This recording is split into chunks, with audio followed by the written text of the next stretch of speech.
마지막은 바로 이 내용입니다. 이 내용이 무슨 내용이냐? 요즘 민주당에서는요, 경제는 이재명 이런 현수막을 걸고 있다고 합니다. 주 52시간 등 이재명 민주당 대표가 각종 경제 현안에 목소리를 내면서 민생 행보를 강화하고 있는데요. 대선을 염두에 두고 잘사니즘을 들고 나선 이재명 민주당 대표의 어제 발언부터 듣고 이야기 나눠보겠습니다. 실질적으로 공평하게, 실질적으로 평등하게 만들자. 이런 걸 놓고 국민의힘이 민주당이 무슨 우클릭을 했느니 자꾸 무슨 변화를 하느니 그런 얘기를 합니다. 세상이 바뀌고 상황이 바뀌었는데도 변하지 않으면 그런 거를 바보라 그럽니다. 바보. 상황이 바뀌면 당연히 바뀌어야죠.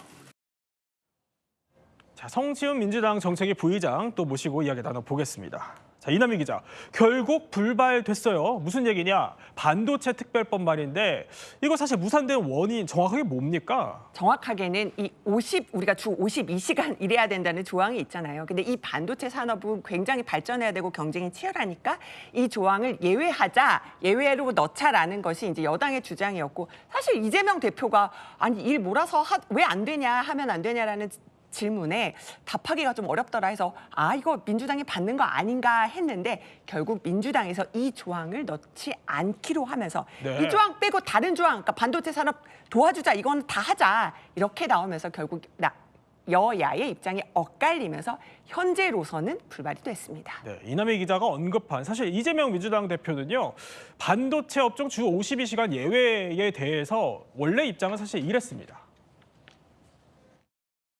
고도의 전문적 연구자들에 대해서만, 그리고 본인이 동의하는 조건에서 총노동 시간을 늘리는 게 아니라 특정 시기에 집중하는 정도의 유연성을 부여하는 게 합리적이지 않냐. 저도 많이 공감이 돼요. 자, 박용차 위원장, 이재명 대표도 뭐 공감이 된다 이렇게 긍정적으로 말을 했습니다. 그런데 결국에는 대표여도 당의 문턱은 좀 못 넘은 것 같아요. 참 너무 실망스럽고요.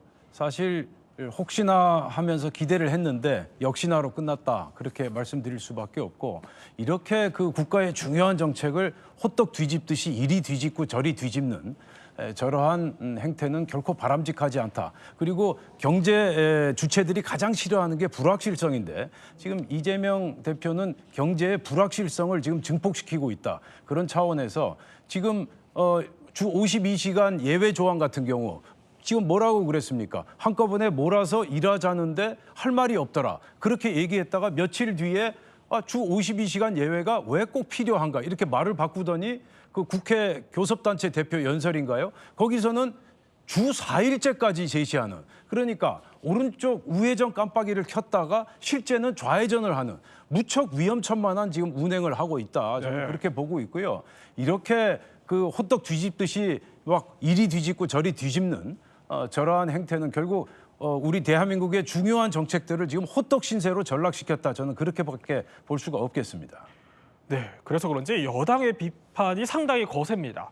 자, 권성동 국민의힘 원내대표는요, 이재명 민주당 대표가 요즘 성장을 외치지만 정작 성장하는 건 이것뿐이다 이러면서 강하게 몰아세웠는데 이거 뭘까요? 한번 들어보시죠.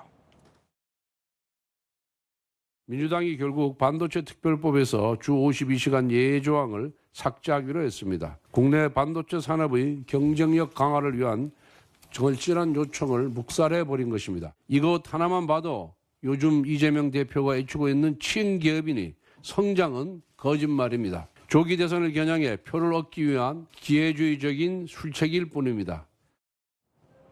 자, 여당에서 뭐 이렇게 공격을 하고 있지만 뭐 야당도 당연히 할 말이 있을 거 아닙니까? 야당은 국민의힘이 목리를 부려서 이렇게 된 거다 이렇게 주장을 하더라고요. 구체적으로 무슨 이유에서입니까? 반도체 특별법에는 아주 많은 내용이 담겨 있습니다. 그러니까 이번에 민주당이 제외하자고 주장한 주 52시간 예외 적용 이외에도 뭐 인프라 지원과 관련된 것이라든지 아니면 뭐 투자 환경 조성, 아니면은 뭐 또 이 세금과 관련된 내용 등등이 다양하게 담겨 있거든요. 근데 주 52시간 적용 예외만 빠졌다고 해서 반도체 특별법을 우리는 받아들일 수 없다?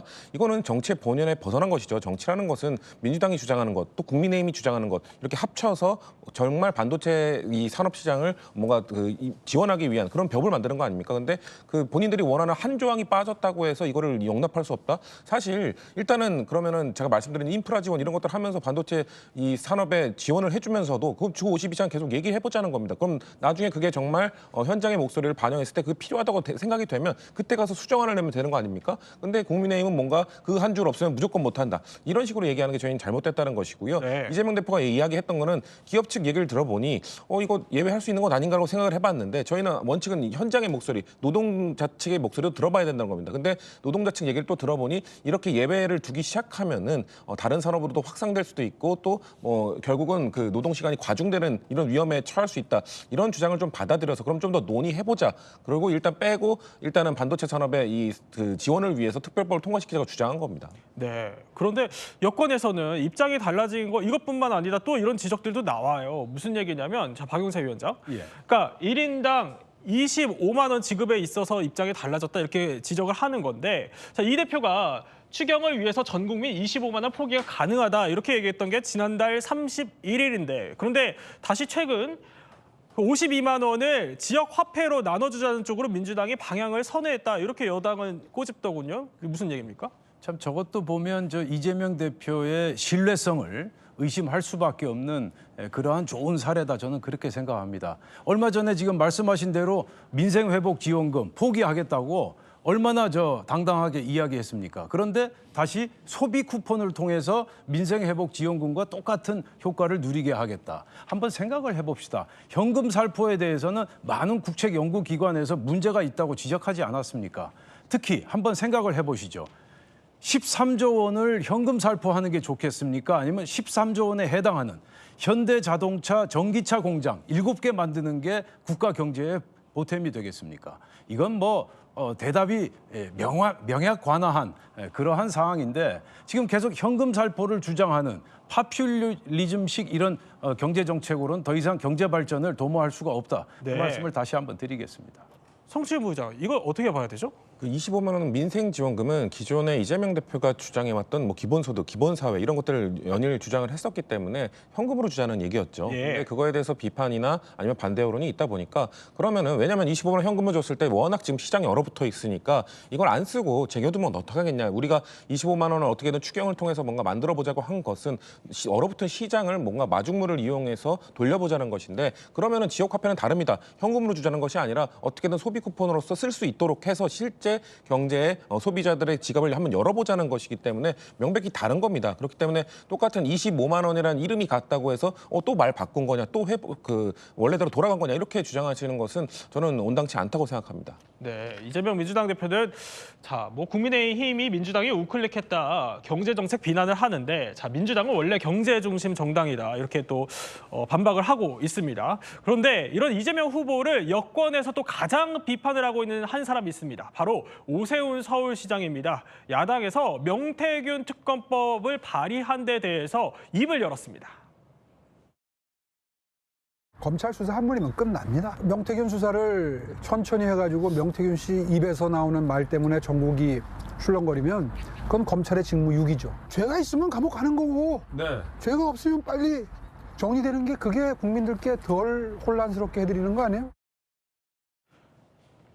자, 성시경 부의장. 조금 전에 전해진 소식에 따르면 그러니까 오 시장 측이 지난 보궐선거 당시에 후원자와 또 명태균 씨 3자 회동을 했다. 이런 보도에 대해서 이거 새빨간 거짓말이다 이렇게 반박을 하더라고요. 어떻게 좀 들으셨어요? 일단 양측의 이야기가 갈리고 있으니 이건 사실관계를 확인해봐야겠죠. 근데 일단 그 고액 후원자가 명태균 씨와 금전거래를 한 팩트는 일단 확인이 됐기 때문에 그 부분에 대한 이제 검찰의 수사가 이루어져야 되는 건데 저는 오세훈 시장님께서 말씀 잘해주셨다고 생각합니다. 뭔가 의혹이 있으면 털어내면 되는 것이거든요. 근데 그래서 그렇기 때문에 우리가 창원지검 의 수사가 너무 지연되는 것 같으니 명태균 특별법을 통해서 특검법을 통해서 이걸 빠르게 오세훈 시장 말처럼 죄가 없는 사람은 빨리 죄를 털어내고 조기 대선이 열릴 경우 그에 매진할 수 있도록 하는 환경을 만들어주자는 차원에서 명태균 특검법을 주장하고 있는 것이기 때문에 저는 오세훈 시장도 민주당의 이 특검법에 동의할 거라고 생각합니다.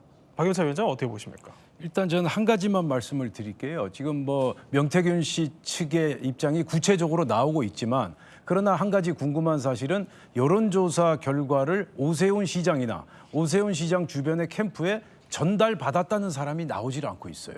그리고 명태균 씨도 누구에게 여론조사 결과를 전달해 줬는지 특정하지 못하고 있고요. 예. 이런 상황에서 특검법을 통해서 밝히는 것도 좋은 방법이 될 것이고, 그리고 오세훈 시장 입장에서는 지금 지난 5일부터 매주 신속한 수사를 촉구하고 있지 않습니까? 따라서 오세훈 시장 입장에서는 자신이 있다 이렇게 보고 있는 것으로 저는 판단하고 있습니다. 네, 여기까지 또 오늘 이야기 한번 핵심만 살펴봤습니다.